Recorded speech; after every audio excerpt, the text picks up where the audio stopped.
Alright, what's good guys? It's your boy Seasick Warrior. In this video we're going to teach you how to become a Pokemon Professor and I'm going to show you how the steps you take going from scratch all the way to becoming a Pokemon Professor. Alright, so a little bit about the Pokemon Professorship program. Basically it's like the guys you see work in regionals that make the calls that run the events. So if you're interested in running these kind of shows, follow along. So first step, you want to on the road to becoming a professor is you want to be passionate about this, uh, and you want to be eager to learn. So this is really a game where things change a lot, and the format can change once in a while. New cards are being printed out all the time.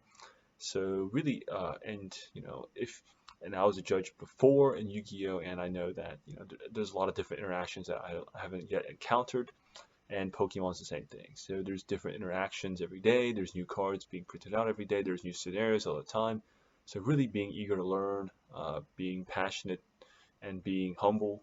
It's really important to have a good attitude, and that's how you would. And those are usually good signs of a good professor. So really having a good attitude and being passionate about Pokemon is the first step you need to becoming a judge. Obviously, second step is to have a solid grasp of the rules of the game and having solid understanding of the fundamentals of the game. So, obviously, if you're gonna ref a Pokemon match, you should probably have a solid understanding of the game of Pokemon. So this means you need to know how many prize cards are taken, how the card interactions work, what happens if the other Pokemon is poisoned. What do you do then? What happens if you're out of time and the Pokemon draw? It's all the stuff like that. So you really need to learn the basics and just how the game works in general, and you have to know your rules well, because if you know your fundamentals well, you can make some of the more difficult calls, and it really sets you up for to becoming a better judge. All right, third thing you should learn, do before um, on the way to becoming a Pokemon Professor is to actually play some of the metagame. This is important because you can get a feel of how the game is going on right now.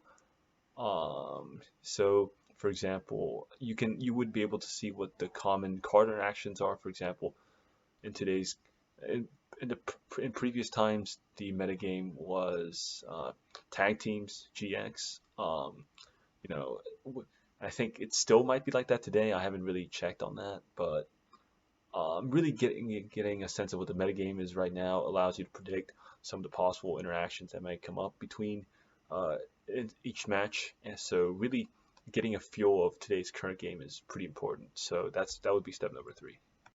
All right, so for step number four, you want to read your policy documents. In addition to really having a solid grasp of the game and solid fundamentals and some metagame knowledge, you want to read some up on your policy documents. So this is found on the Pokemon website.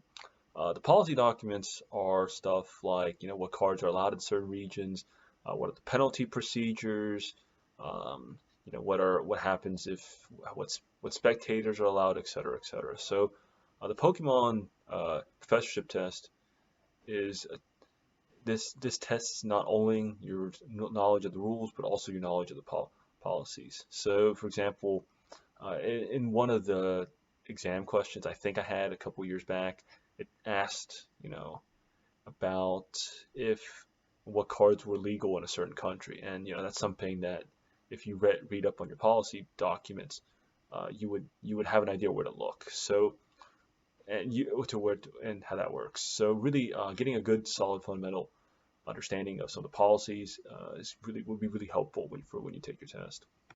All right, so once you have a solid understanding of and you've done steps 1 through 4, and you've done them pretty thoroughly, you should be ready to take the test. Once you're at this point, you should have a solid fundamental basics of the game, and you should know your policies kind of well. So as for taking the test itself, it is actually an open book test. It's untimed, so you have as much time as you need, but it's better to read all this beforehand, because because you'll know where to look if you have trouble with the test. So if you took the test without reading any of the instructions or any of the documents, you could do that as an open book test, but you wouldn't really know where to look when you take it. So if you read all these policy documents before you take the test, if you get a question that you're not really sure about, you can look back in the policy documents and you know where to look.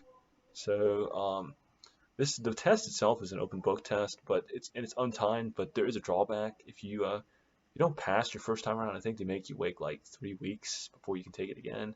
So really, you want to pass your first time around so you don't have to uh, dilly dally. And then the other thing that I should mention is if you do pass, they make you uh, they make they make you undergo a background check, and this could take. Mine got approved very quickly because of COVID. There wasn't much for the Pokemon Company to do, but in a normal scenario, it might take several weeks for your background check to become complete to become a Pokemon Professor. So I really recommend when you take that test, you really want to make sure you get it right the first time, and you want to take your time and make sure you're very thorough about your answers when you take your professorship test. So in recap, um, steps to becoming a Pokemon Professor. First thing you want to do is you want to be eager to learn. It's a game that's always changing, always evolving. You want to be evolved as the game evolves. Second thing you want to learn is the basics. You want to have a really strong fundamental understanding of the game and the interactions. Third thing is you should play some of the metagame and see some of the current interactions today.